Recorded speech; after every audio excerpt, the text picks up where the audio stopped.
I'm not. Take my picture. Are you serious? Do not take my picture. Are you serious? I'm taking Yeah, 32 I'm frames per serious. second. Whoa, Yep. go, whoa, Yep. stay away from me.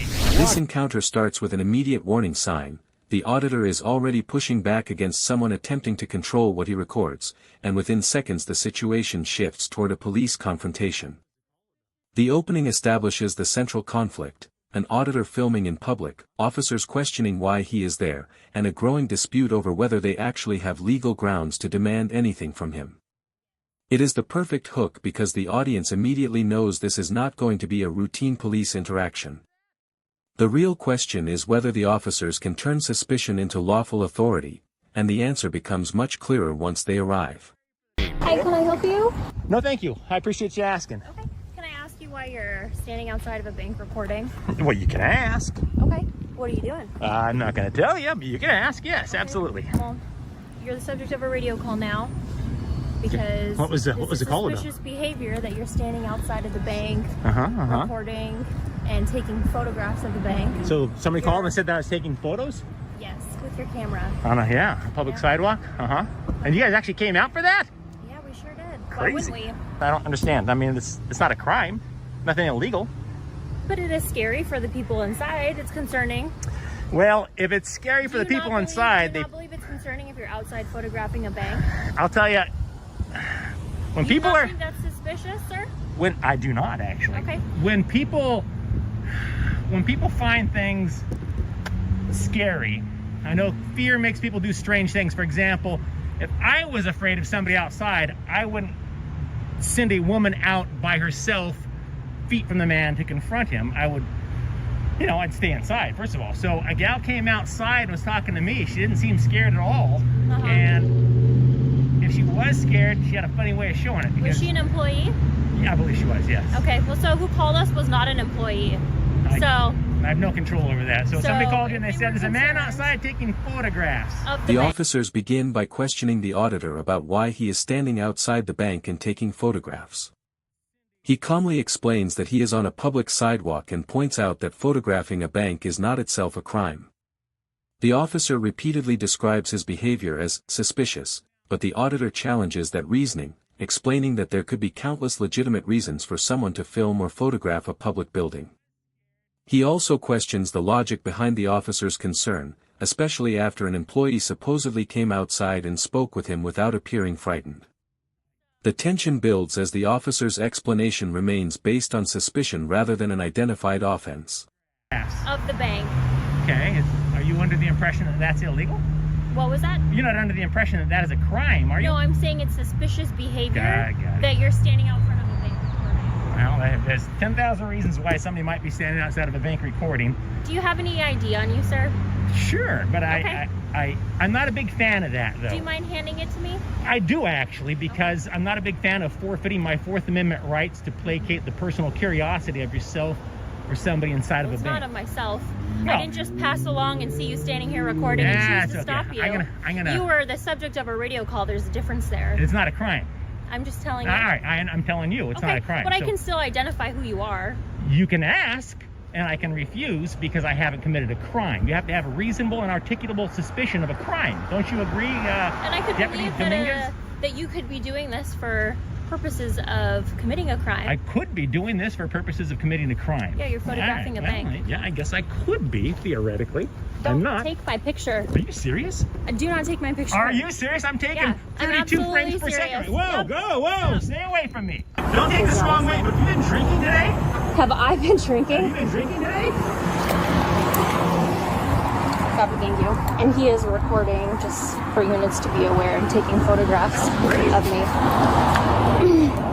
The confrontation takes a major turn when the officer asks for the auditor's identification. The auditor refuses and directly invokes his Fourth Amendment rights, arguing that he has not committed a crime and that the officer needs reasonable and articulable suspicion of criminal activity before compelling identification. The officer counters that he could theoretically believe the auditor is photographing the bank for criminal purposes. Then the situation suddenly becomes much more heated when the auditor objects to the officer taking his picture and orders him to stay away. The officers begin communicating over the radio about the encounter, recognizing that the auditor appears to understand his constitutional rights and deliberately refuses to provide his name. have a feeling, just so you guys know I'm on, I have a feeling he's like a First Amendment person and rights. I don't know. He wouldn't talk. He didn't want to give me any info. He didn't want to give me his name. So I told him I'll start a supervisor this way then. They're concerned because he has been like zooming in with the camera. They don't know what he's trying to take pictures of inside the bank because he's standing on the other side where the window is. They want him trespassed. I don't want him. He's on the property right now. Back. Yeah. He posted up off the property, so he already probably knows the game. Yeah. So I figured whenever the supervisor gets here, I'll let them make that call if it's worth us trying to ID him. Did you want a supervisor? No, I called one. I'll explain after what I called.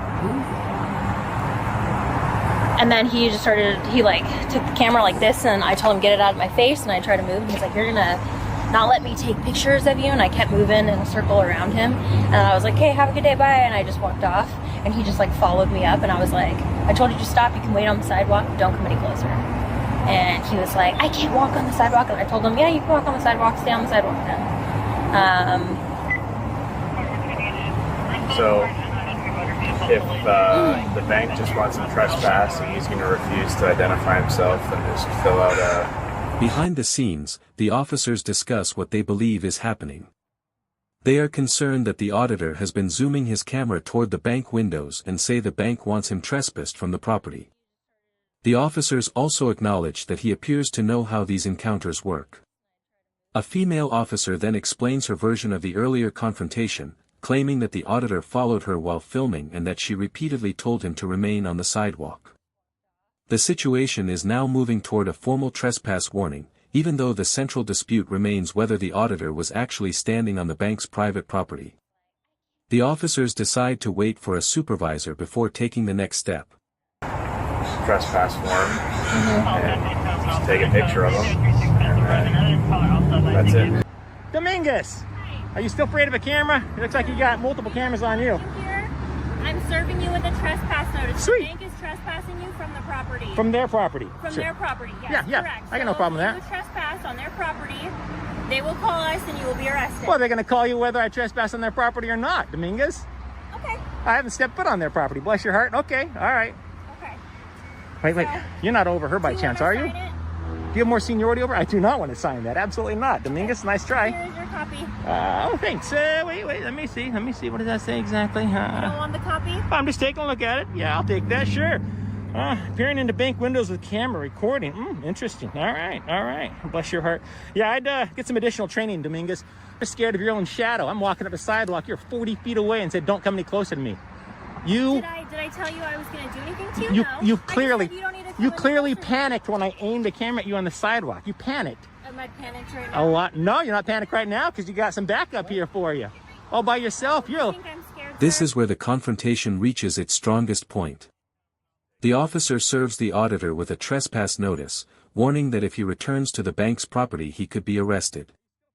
The auditor immediately disputes the basis for the notice, insisting that he never stepped onto the bank's property in the first place.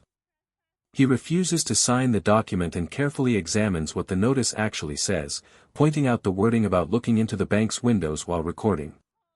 Instead of backing down, he tells the officer that she needs additional training and challenges her reaction to his camera. The officer attempts to dismiss him, but the auditor continues criticizing what he sees as an unnecessary escalation. Eventually, the officer walks away, leaving the auditor with the final word. I'm scared, sir. I think you're chicken shit when you're all by yourself. Okay, all right. All right. You can believe whatever you want to believe, sir. Well, I saw it with my own eyes. I mean, who do I believe? You or my lying eyes? All right. You can believe whatever You're dismissed without further argument, Dominguez. Okay, you have a good day, sir. I'm having a great day. I'm having a great day. You guys have a good one. Take care. Seriously, get her some extra training. She's scared of her own shadow. Okay. I thought it was our right to record in public places.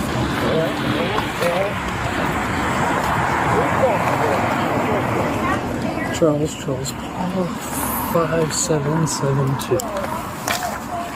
Charles, Paul, 5572. Now, not for the gentleman here, but for Dominguez, this is what we call a walk of shame. See her walking away. She's afraid of her own shadow. Yeah, afraid the camera's being aimed at her. Yeah, continue Doesn't recording understand people. where our rights are. The final moments provide the payoff. The auditor continues recording as the officers move away, and he highlights what he considers the significance of the interaction. He specifically identifies the departing officer and frames her exit as the walk of shame, emphasizing that she ultimately walked away rather than continuing the confrontation. After all the questioning, suspicion, demands for identification, and the trespass warning, the encounter ends without the auditor surrendering his ID or being arrested. The larger takeaway is that the entire confrontation demonstrates why understanding the limits of police authority matters. The auditor remained focused on the distinction between suspicious behavior, private property restrictions, and actual criminal conduct.